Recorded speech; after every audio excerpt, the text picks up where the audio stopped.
Hey everybody, this is the 1990 Mitsubishi Delica Star Wagon diesel 4x4. In this video I want to show you some of the modifications I've made to the van just to have some little extras whenever I take it out camping and so on.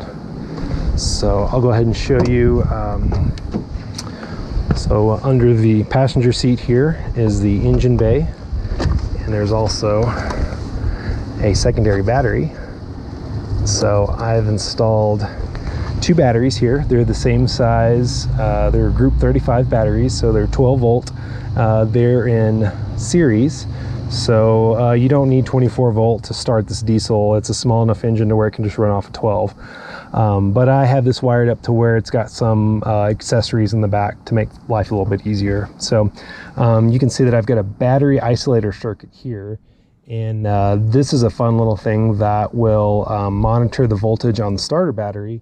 And once it hits 13.7 volts charged from the engine's alternator, it will automatically switch over and charge the secondary battery. And once the secondary batteries hit 13.7 volts, it just turns off and everything is good. So I did a bunch of research, and I don't think it puts any extra strain on the alternator. I haven't had any problems with it since I've installed it. It's been really handy to have. And so you can see on the second battery here, I refer to this as the house battery. I've got a 4 fuse system running off of the 2 posts. And so these are just standard blade fuses. Like you'd see, this is 4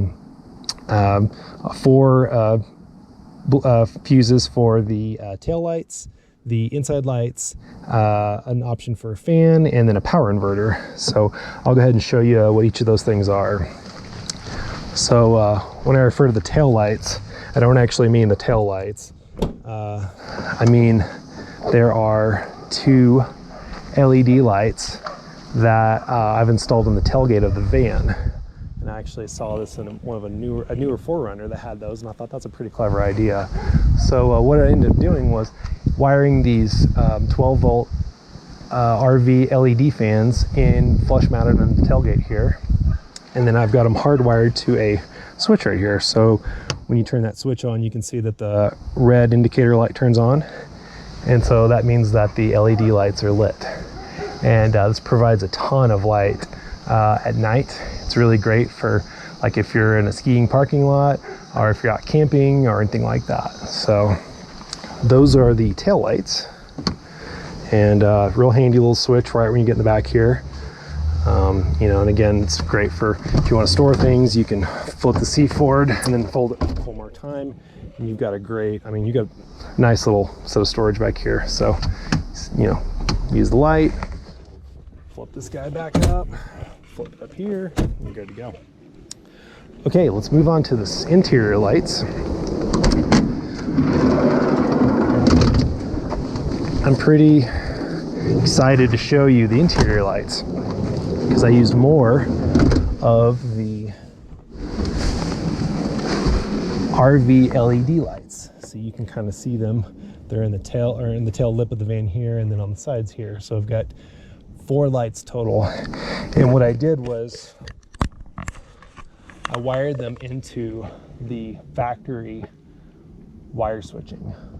And what that means is there's map lights on the left and the right. And so whenever you do the map lights on the left, it only turns on these 2 LED lights on the left.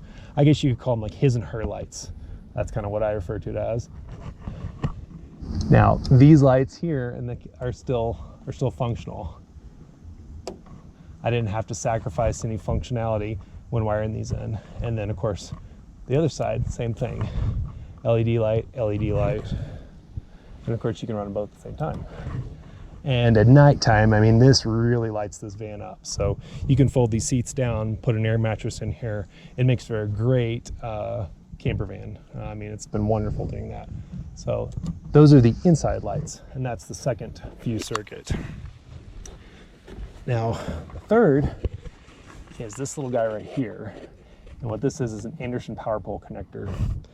And what that originally was designed for was I was planning on putting some sort of 12 volt fan and either having it in the window or possibly even having it in the sunroof here, maybe something temporary that would sit in here, and then I was going to be able to plug in that 12-volt fan to, you know, draw air out at night, again primarily when you're camping. So that's basically just an extra 12-volt outlet that is handy to use in any way.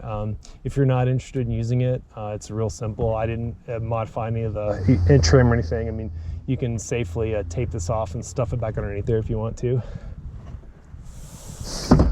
And then the final plug, or I should say the final fuse, is in this little power inverter right here. And so this is off of a website, starwagon.info, and there is a gentleman that makes these out of 12-volt inverters. So it's got a voltage meter, and this is how I tell how much battery is left on the house battery. So that's a great indicator right there. So we're sitting at 12.7, 12.8 volts, which is totally normal. And then the other switch here actually powers on these USB ports and these AC outlets, which again, you would be surprised of all the great uses you can find for these guys when you're out camping.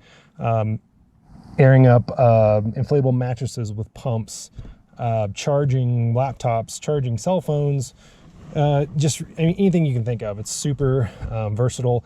And again, it's only running off of that house battery. It has nothing to do with the starter battery. So you can run this down and not worry about if the van's gonna start the next day. So that's the extent of the electrical modifications I did. And again, I ran all fresh lines down the side of the van here.